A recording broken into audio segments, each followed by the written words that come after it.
9 years ago, the name Big Boss has become known the world over. What do you mean? Those of your men who survived traveled far and wide. They fought throughout the world. In fact, they're part of the reason we have all these PFs now. Every one of them suffered their own phantom pain from losing you.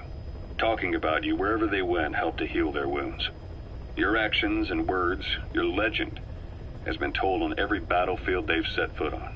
Obviously, as the tales have spread, the truth's been distorted, painted over. Big Boss sacrificed himself to show us the threat that Cypher poses. He sounded a warning, so it goes. A warning? Too much power destroys the hands that hold it. Apparently, you chose to be a living example of that. I never said any of that. The moment any truth is passed on, it starts turning into fiction. The problem is, fiction inspires people more than facts. To the world, you're now the legendary mercenary Big Boss. The lessons you've taught the PFs are the reason they're so widespread. They're the reason they've survived. And you know what they all aspire to? To one day go nuclear, just like you did, and stand up to Cypher. Of all the stupid things you could do. They'll never understand what you really wanted. Heroes are misunderstood. It takes a man of the same caliber to understand what drives them. Bottom line is, these guys want to be like their hero, Big Boss. And deep down, they all have their eyes on nuclear weapons. They say that a nuke is the only means of standing against Cypher. But these days, it's becoming little more than a slogan to rally the troops and survive in a cutthroat business. Currently, there are 3 major PFs who've expanded into Central Africa. CFA, Rogue Coyote, and Zero Risk Security. HEC's investigations have shown there's almost no overlap between their areas of operation. It's not so much a turf war, more like they have a gentleman's agreement. If you do cross paths with them, you probably won't have to face more than one at a time. Still, don't expect a walk in the park.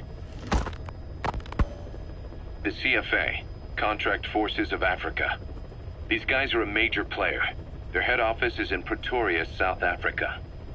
That's also where the South African Defense Force is headquartered. We think the two are closely connected. An HEC investigation revealed that most of the CFA's operators are former SADF soldiers. South Africa has been locked in struggles with neighboring regimes for years. That means constant action, and we know better than anyone that's the best kind of training. A company drawing its recruits from hardened military vets. You can bet they know how to handle themselves. Do not underestimate them. Within the CFA is a company of soldiers made up mainly of locally hired operators. They speak Afrikaans to communicate with personnel from the CFA, but if you notice any speaking the local language, that's them. Though hired from the local population, they were originally part of a paramilitary group, so they'll have plenty of combat experience. And unlike their days shooting junkyard rifles out of beat-up pickup trucks, the CFA now supplies them with the latest gear from the West. On top of that, they've been combat trained by the South African Army. All that adds up to a much stronger fighting force. So don't brush them off. Look at the Angola-Zaire border region. The east bank of the Munene River in particular. It's a microcosm of a problem that stretches all across Africa. There's a civil war going on in Angola fought between the government MPLA and the Western-backed UNITA. Zaire is still a dictatorship under President Mobutu, but numerous uprisings have broken out in its remote regions. With all the trouble elsewhere keeping their hands full, neither government has control over their side of the border. They depend on militias and PFs, as do the rebels. Government forces, guerrillas, militants, groups of all shapes and sizes hawk whatever resources they can to hire PFs. Conflict brings PFs. PFs expand the war zone, and more conflicts erupt in a continuous chain reaction. Sounds like our kind of work. Mother Base could grow by leaps and bounds.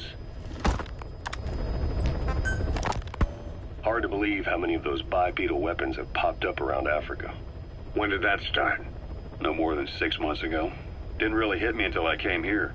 They're not supposed to be in use yet. Emmerich says they were still doing the last round of fine-tuning. The doctor has no idea. His research has already hit the black market. Both sides of the Iron Curtain will have it by now. Even so, they're spreading much too fast.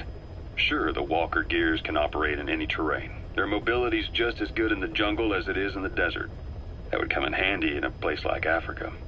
They are modules that can one day be used as nuclear weapon systems. And with that in mind, the numbers are way too large. There must be another reason they're so widespread. Like what? It's all about needs. To small-time outfits like most of these private forces, this product is a dream come true. Hell, it goes beyond PFs. This is the ultimate weapon, the forbidden fruit, for anyone with an enemy to fight and people to defend. The nuclear deterrent. Exactly. Sounds familiar, huh? PFs are all operating off your playbook. You created these times. But could this be the new weapon in Africa that Emmerich talked about? If it is, why is Cypher letting everyone and his brother get their hands on one?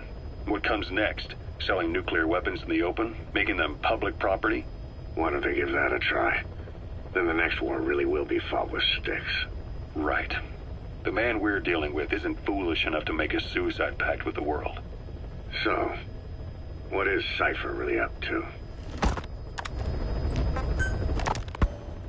Zero-risk security aren't as hardcore a military outfit compared to the other two PFs in this region. The company sends operators to conflict regions around the world, not just Africa.